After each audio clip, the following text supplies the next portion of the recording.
Bonjour à tous, alors aujourd'hui, je vais poursuivre sur les preuves de l'existence de Dieu, mais à partir de maintenant, je vais parler de mes expériences spirituelles. Par exemple, je vais parler de mes débuts dans les différents services, de mon baptême d'eau, de mon baptême dans le Saint-Esprit aussi, mon appel au ministère, des choses aussi extraordinaires que j'ai pu vivre aussi avec Dieu.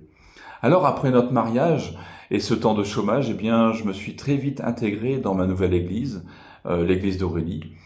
Et j'ai très vite compris que Dieu m'appelait à le servir. Et de ce fait, je me suis engagé. Je répondais à cet appel qu'on retrouve dans Ecclésiaste 9, verset 10, qui nous dit que tout ce que ta main trouve à faire, fais-le avec la force que tu as. Et c'est ce que j'ai fait. Alors, j'ai commencé par le ménage, j'ai commencé par les travaux extérieurs, comme construction d'un mur, abattage des arbres aussi, sur une nouvelle parcelle qui avait été achetée. J'ai effectué aussi le ramassage des ferrailles et la vente des ferrailles, tout ça pour financer le centre aéré. Bref, beaucoup de choses à faire, hein. Et durant cette période, j'ai reçu mon appel d'évangéliste. Alors au départ, je ne comprenais pas que des personnes pouvaient prophétiser, c'est-à-dire annoncer des choses de la part de Dieu. Et un jour, j'ai demandé à Aurélie comment on sait si une prophétie nous est destinée.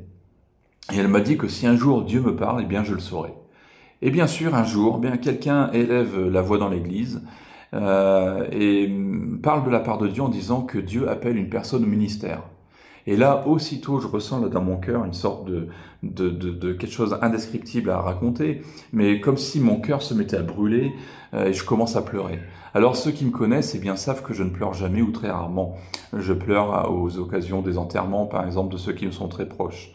Donc voilà, là c'était vraiment quelque chose de très différent. Alors, fort de cet appel, j'ai commencé à me former parce que je ne connaissais pas l'évangélisation. Et malgré cet appel, j'ai continué aussi à travailler dans les différents services, et ce durant quelques années.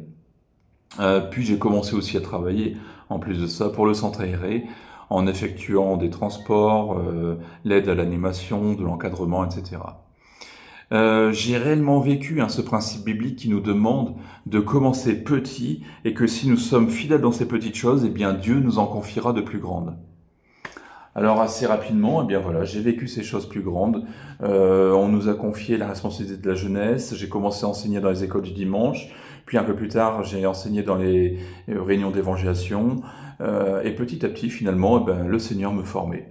Alors j'avais de nombreux résultats positifs en évangélisation et qui m'ont fortement encouragé. Mais à cette époque-là, je manquais de sagesse, car j'étais très souvent occupé à l'église, alors que Dieu me disait de ralentir. Mais je n'ai pas écouté. Et un jour, j'étais en train de travailler sur le nouveau terrain de l'église et j'étais en train de débroussailler. Donc j'utilisais une débroussailleuse à 3 lames. Et donc dans ce terrain, il y avait dans les hautes herbes, il y avait un fer à béton que je n'avais pas vu. Et donc la lame de la débroussailleuse commence à couper ce bout de ferraille. Et la lame suivante, je pense qu'elle a dû le projeter vers moi. Toujours est-il que à ce moment-là, je ressens une forte douleur au niveau du cœur et je regarde, je constate que il y a un niveau, le bout de ferraille est venu se planter dans cette lanière en cordura, là au niveau du cœur. 3 mm en dessous, j'étais plus là. Et donc on voit que cette lanière en cordura, elle a été transpercée, que le t-shirt qui était en dessous a été lui aussi esquinté et que ça laissait une trace donc au niveau du cœur. Et c'est là que j'ai vu l'image de Satan qui se réjouissait que les évangélistes entretenaient par exemple les espaces verts au lieu qu'ils soient sur le terrain.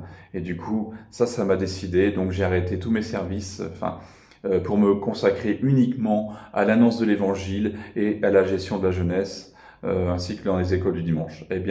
Là encore, j'y vois une preuve de la fidélité de Dieu. Donc je vous encourage à partager cette vidéo, à liker afin que les algorithmes puissent mettre en tête de liste cette vidéo, qu'elle puisse inspirer de nombreuses personnes, que ce soit dans leur ministère ou même encourager aussi d'autres personnes à rechercher la face de Dieu. Je vous retrouve très bientôt, que Dieu vous bénisse.